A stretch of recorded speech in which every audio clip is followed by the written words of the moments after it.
Welcome to the channel. I'm Susan Corbett, a custom machine quilter, and what I have for you today is this huge quilt that's extremely romantic. So I hadn't had a chance to work on one of these in a long time, and it gave me a great opportunity to show you all feminine, flouncy, frilly, romantic quilting.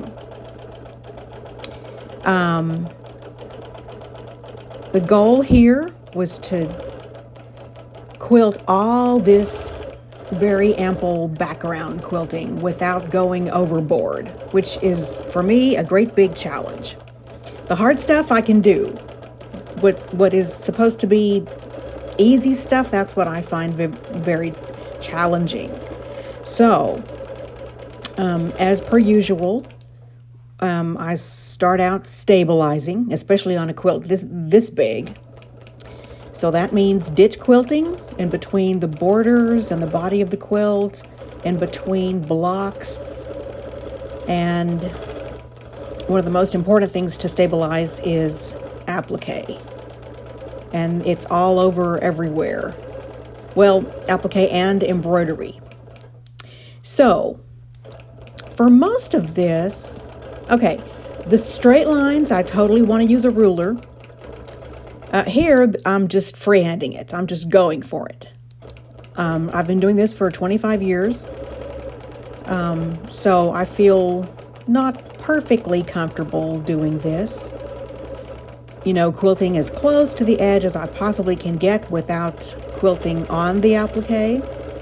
Some days this is easy and effortless, and other days it is not, in which case I will rely on rulers. This time it just worked out really well. On your short, curvy spaces, it's easier to freehand.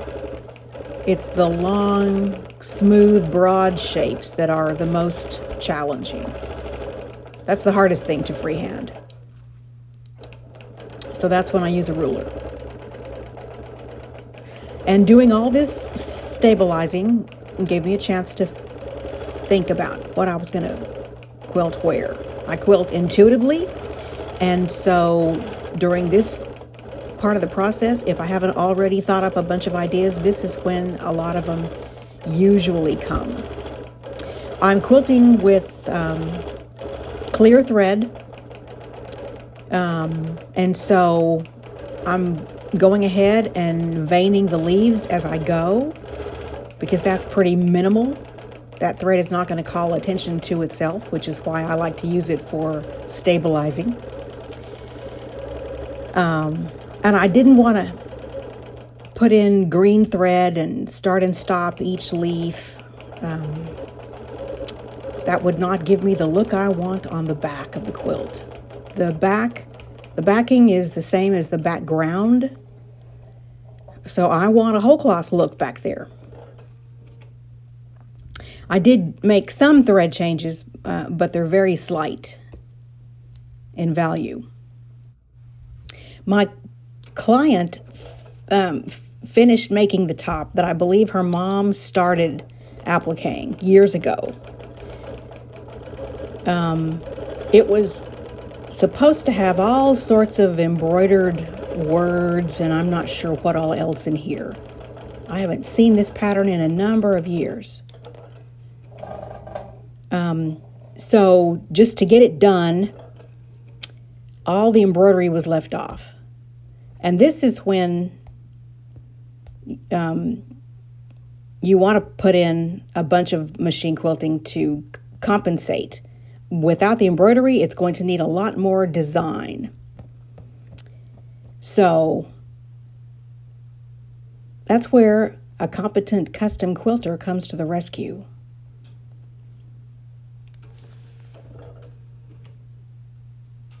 This quilt will probably be in at least one quilt show, but we're not considering it a show quilt per se. So we're not going all out. The batting I chose to put in here is Hobbs 80/20, which is a good bed quilt and throw bat. I thought about using Quilter's Dream wool. That always does wonders for the quilting and for the applique. It will feature both. But this quilt is really, really large. And I thought maybe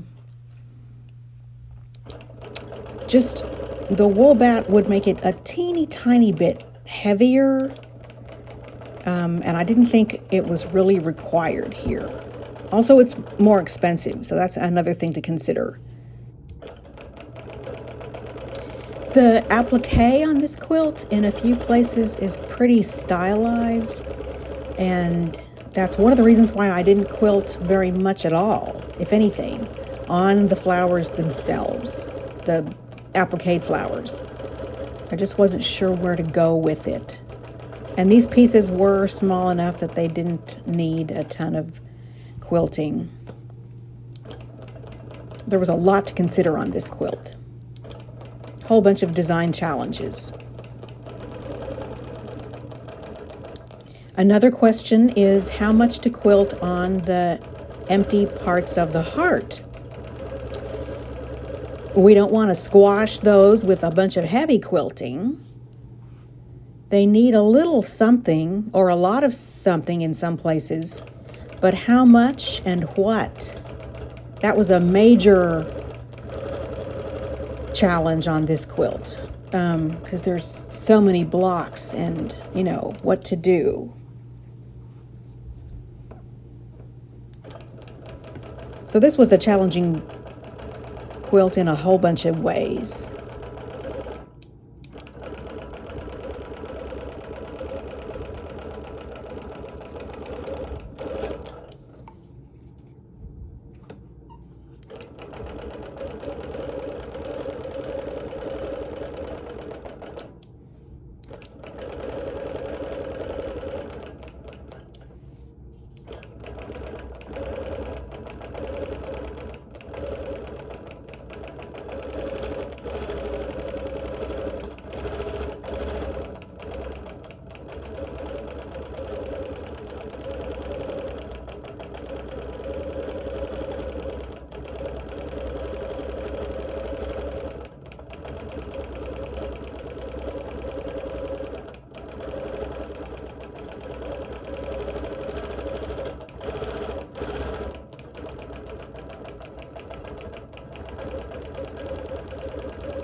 With all the blocks stabilized, I went on to the border. It's always best to quilt the border as soon as possible so you don't end up with the big ruffle at the end. But that's if you know what you're going to do. And I had no idea how to quilt this border. But I did know there was a little bit of quilting I could do on it. So sometimes you have to stabilize before you can stabilize, and that's what the pin is all about. One of the reasons to quilt it before you do much of anything else is it will be full. There will be a lot of fullness to deal with there. This has been hand appliquéd, so it's been handled a whole lot. That contributes to fullness. Also, that stripe is a woven, as they like to call it. The weave might be such that it becomes really stretchy. So it wasn't too bad. I'm not saying that it was done improperly or that there was a real big problem, but managing the fullness is always a thing I'm on the lookout for so that I don't have to rip out any quilting and deal with a bunch of pleats and ruffles and puckers and that kind of thing. For this curve, I'm definitely wanting to use a ruler here. Because as I say, freehanding a broad, smooth, curved line is a difficult thing to do.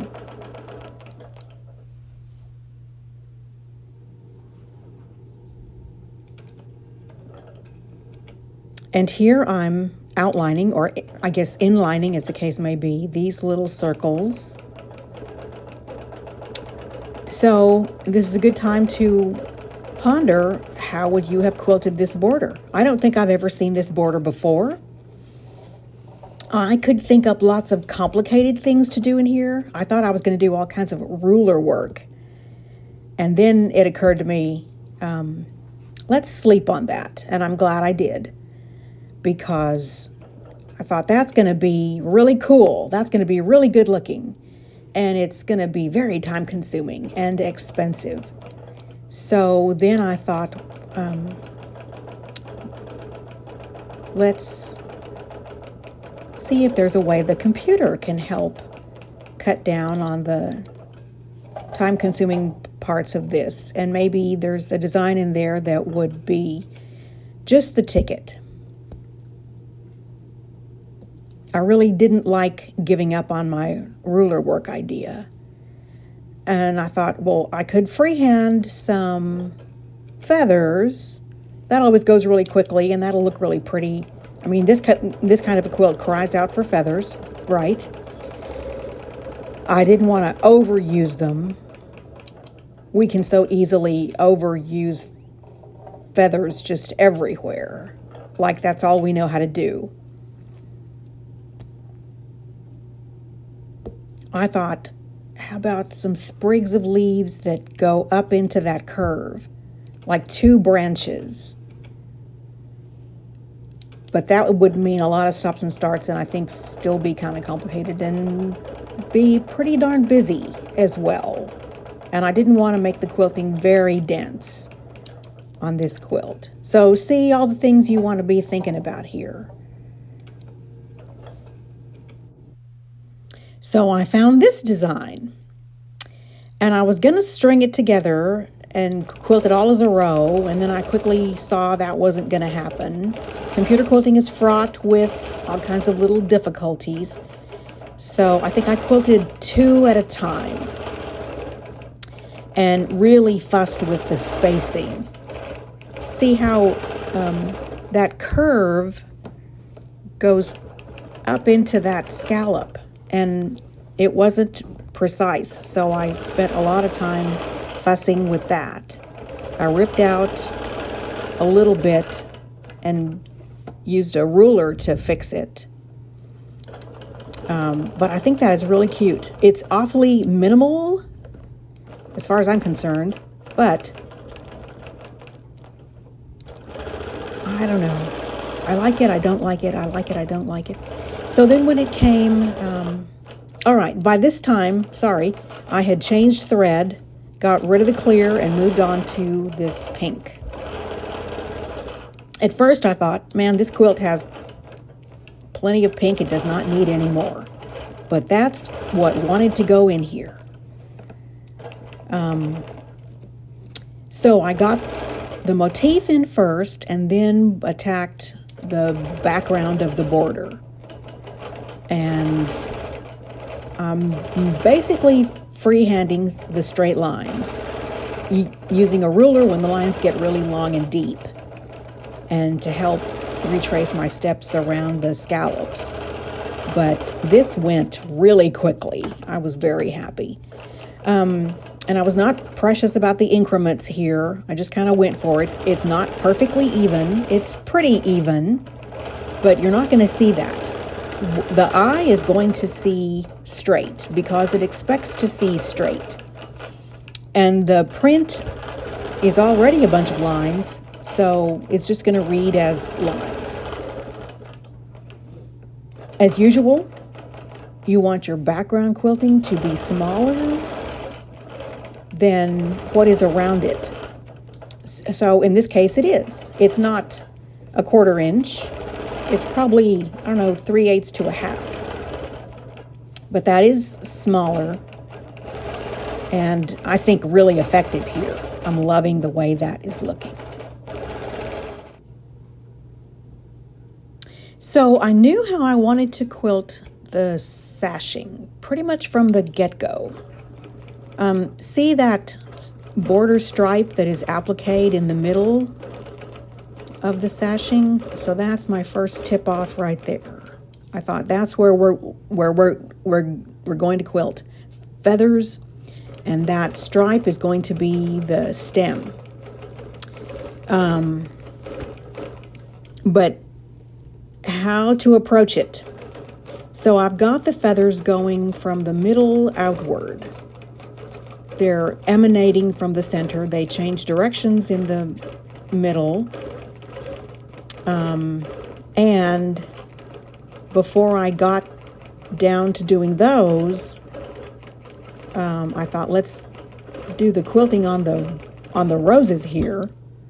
That will stabilize them and get them quilted at the same time.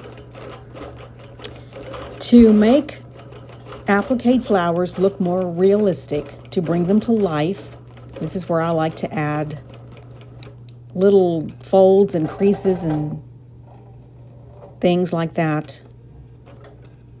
See how it imparts dimension.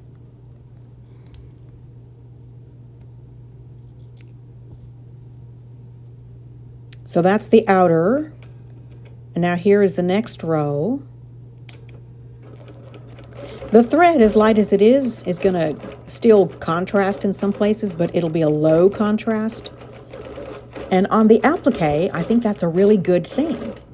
You want to feature the appliqué. So a little bit of contrasting thread, or not, or matching thread is still going to be a nice, cute detail that delights the eye.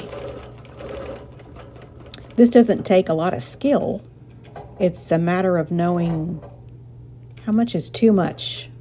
What's the right amount? And I think it really does a lot for that fried egg flower.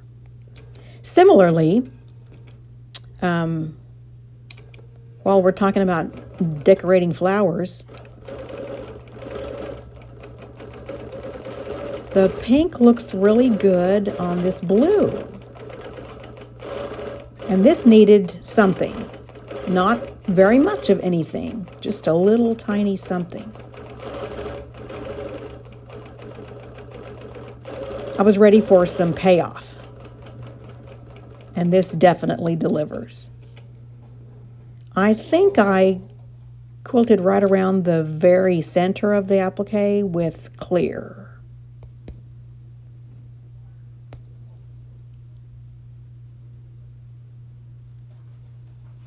And you can see the difference. The unquilted flower versus the quilted flower. Look what a major difference that makes.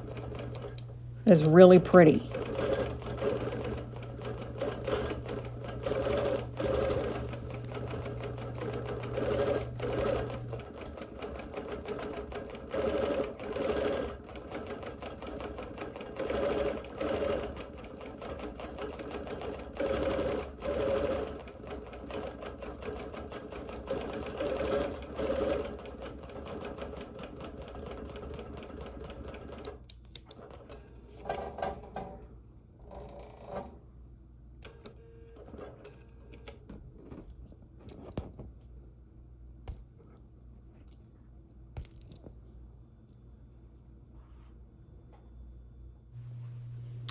Here are the aforementioned feathers.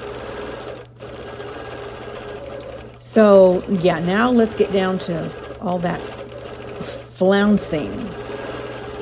I think this is a really romantic feather. You make a big fat feather and then either before or after add a little inner echo. It just looks graceful and filled in. I don't like feathers that look huge and saggy. So this is a favorite that I learned from Linda Taylor. And see that little berry I added? That little row of berries, that's a way to flounce. Add some little leafy looking flounces. That's pretty good as well. Some tendrils, some curls, anything that looks rounded and like a ribbon, that would be good.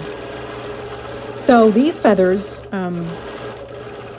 okay, this is a directional quilt. So I started the feathers at the bottom of the quilt, and they're going to go up. And this is where you run into the sashing. You know, that was the thing to think about. How am I going to make that happen? So this one just kind of ends at a graceful place. It's a nice to have it. It's a nice thing to have a mix of large and small things. So I could finish off there with a small tendril of a leaf. And this is up the middle of the quilt, kind of, so to change directions, to go the other way, I'm going from the middle out to the right, in this case.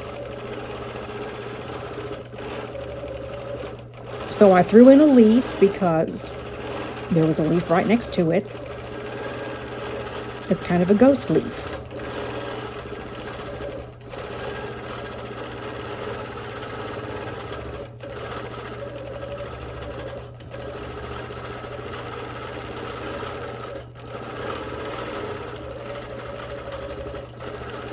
On that flounce, that ribbony looking tendril, make a wavy line, and then when you come back, cross over it. So it looks like it has turned in the breeze or something. And that's fun to do. Practice that on paper, and then you can learn it for good and use it all over the place. It's a lot of fun.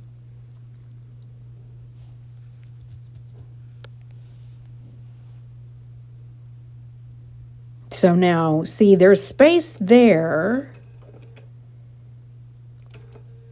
for 2 rows of feathers. How was I going to handle that? I mean, where they meet.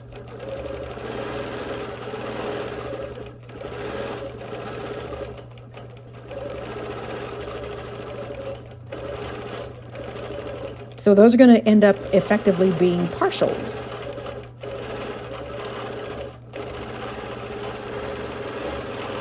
But I think that's a decent transition.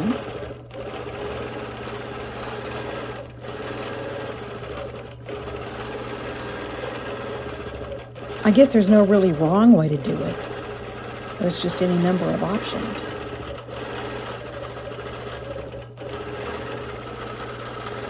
I'm liking the way that looks. People ask, how do you know what size to make them? Well, you've got parameters of how wide is that sashing. I want to leave at least 1/4 inch between the seam and the feather. So that pretty much determines how big your feathers need to be.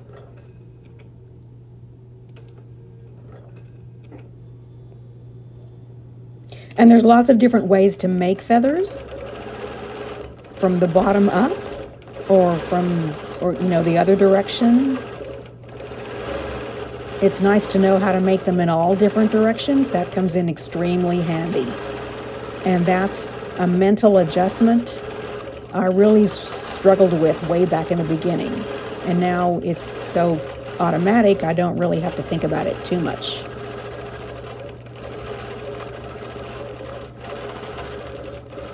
There's some cute berries. Love the way that looks. It's nice to have some things cross over, to overlap. That's a nice technique. Leaves and tendrils, that kind of thing. You can get as artistic as you want to be.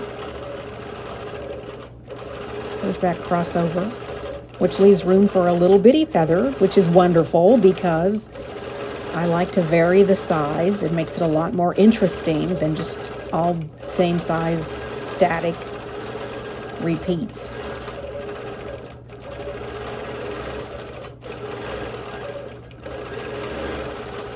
And plus, after a while, this gets really boring. So it's nice to have a bag of tricks to keep it interesting. One more thing to delight the eye.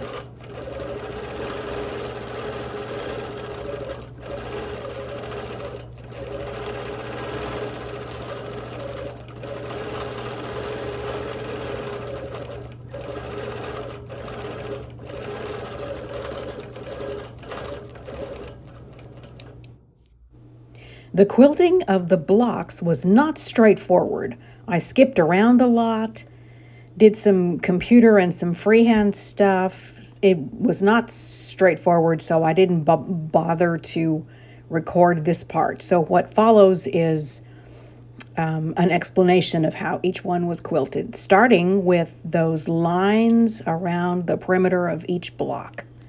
So we'll go from there.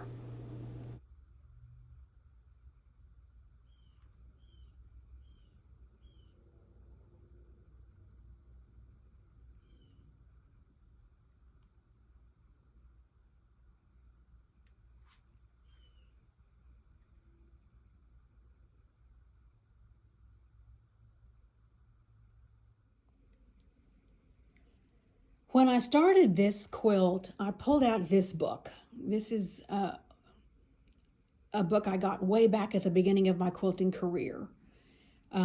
It's full of feather designs. Really good stuff in here. And there's a page here at the back.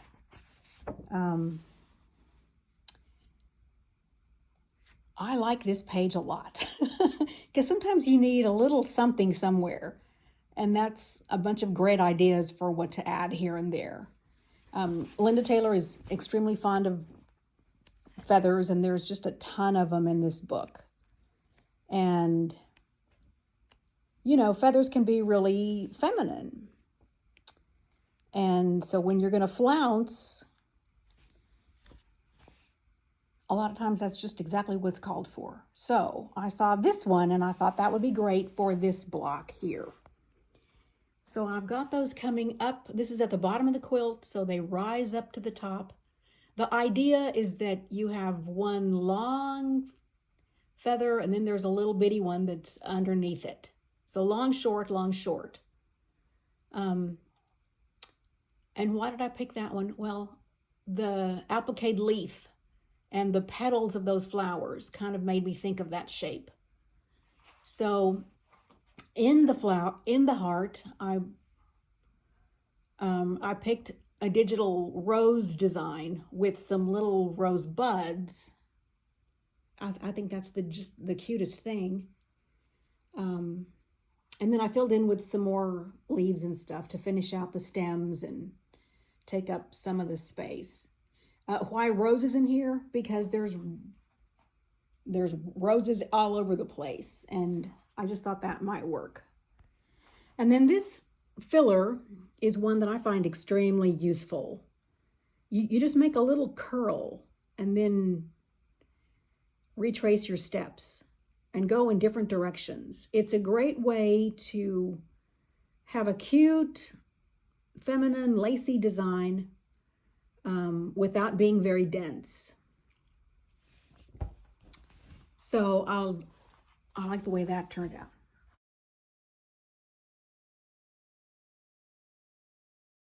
All right, on this block, I liked how the appliquéd vine was going in all different directions. So I freehanded some vines in various directions. See here where this was going this way, so the branch goes the other way for some good contrast. And then I added this leaf that's very similar to one I did before on another block because it's different. And I freehanded some more flowers up there and some little tendrils and stuff. And I chose a digital design to fill up the space in the heart. And it's not showing up really well on this fabric. This is another fabric that just doesn't show the quilting very much. I'll see what I can do to, but it's just a bunch of curly vines and leaves.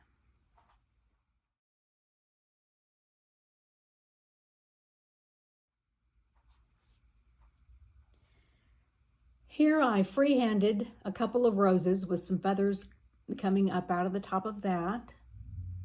And then I added some flourishes at the top. Some curls. And then I went back and added some echo inside the bells because that was a big space that needed quilting. And lastly, I filled in with some leaves and tendrils and curls and some feathery things up there at the top. And I found this star flower design that I did with the computer. It compressed the fabric a little bit more than I would have liked, but I think it's good.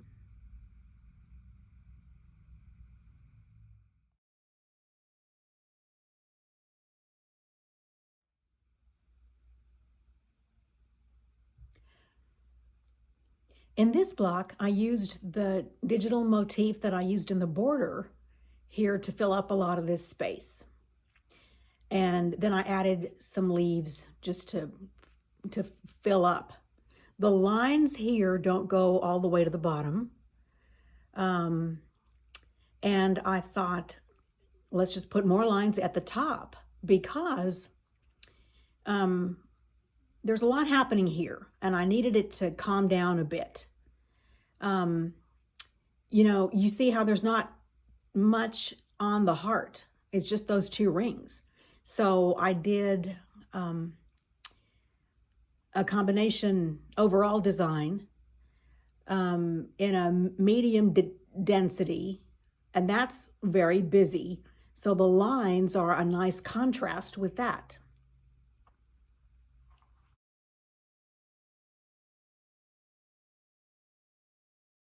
So on this block, I used a digital design, the star flowers and in the larger negative spaces.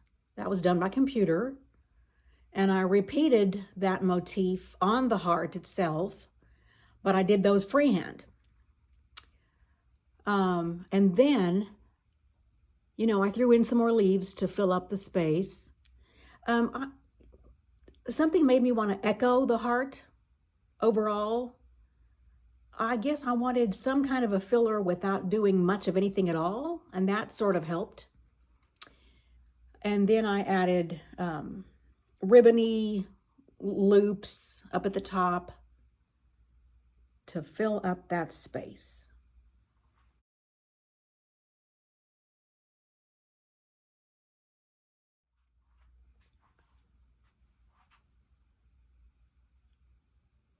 This, I was running out of inspiration by the time I did this block.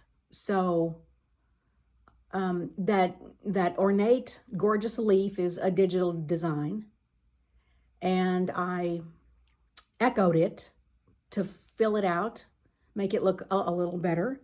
And then I also put that here on the larger space of the heart.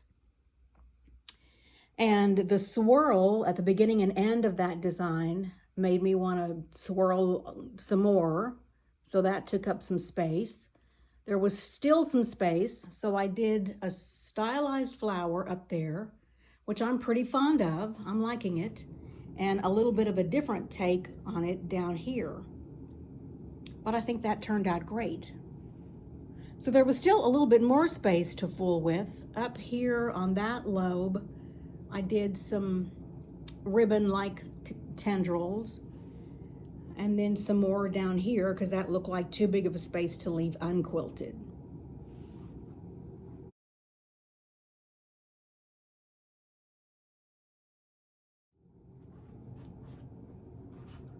Okay, so I found this design. That's a digital design as well. So I've done it facing this way and that way, three different sizes. And then this little vine in here, I reprised that up here on the top. along with this little flower that I thought went well with this flower. And I had fun playing with that with the computer, in different sizes, and having it in different directions, rotating it around. That was a lot of work, but I think it's really cute. And what I'm really liking is that in this block, and in addition to several others, that little design violates the border. See how it's on top of those double lines? I think that's an artistic touch. That's a typographic principle that I really like. I think that's pretty darn effective, and that's happening all over the place. This shape here made me think of these little clamshells, because there was some empty space there. I didn't know what to do, and so I filled in with those.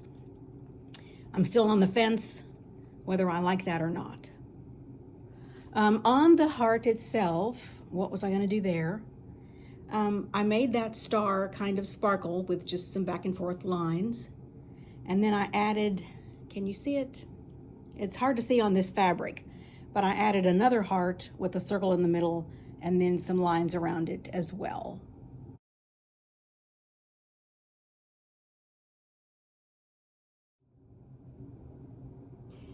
The scale of the little applique pieces on this block were such that I wanted a smallish design to go in the white space here. So I tried mirror images of this digital design, because those leaves are little and it's graceful and pretty. So that's some vegetation around this house.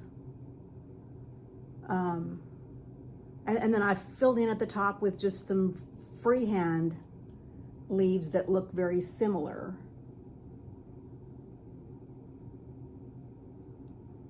I freehanded some flowers on the top of the hearts.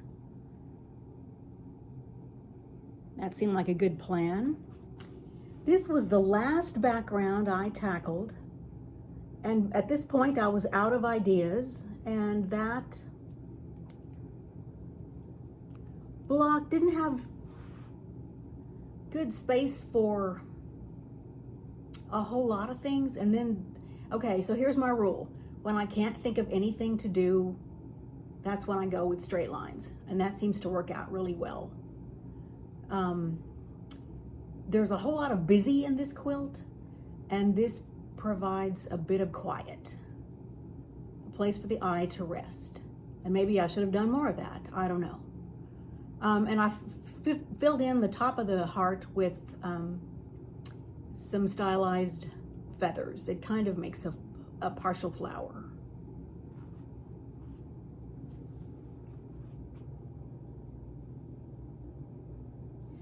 Here I found a digital peony that I thought was really cute.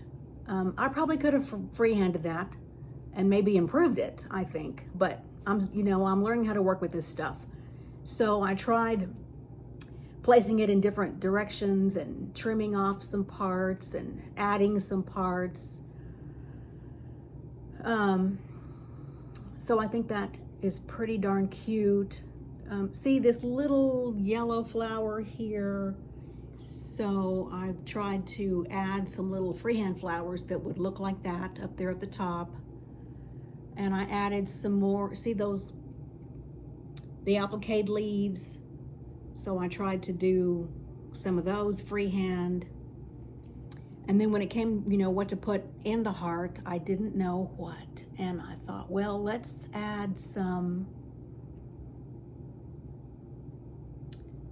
swirls that can kind of look like wafting smoke or flame. I hope that works. I think it's really pretty. All right.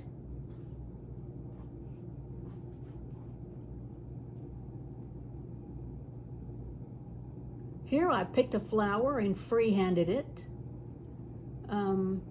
The space on the right was large enough that I used that border design one more time, and then added all kinds of little flourishes and leaves to fill in. Those are freehand. Same on the heart. Another freehand flower. And some more freehand leaves up there at the top.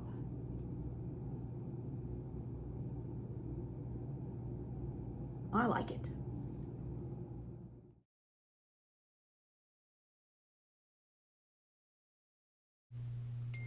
See how the different thread color does not look very different. I'm so glad about that. Here's a look at the back. So opting for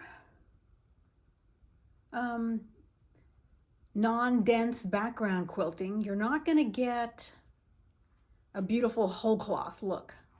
I mean, this pretty much is a whole cloth on the back, but you get a much bigger payoff from sculpting out the motifs with tiny background quilting. I opted not to do that on this quilt because it's so large, and that would have been so much work and for a lot of money. So not as great visual effects as could have been possible, but I think it's still pretty good. We'll have to see what the client thinks about it. Well, the client really liked the quilt. I was so happy to hear. And we'll see what I have in store for you next time. See you then.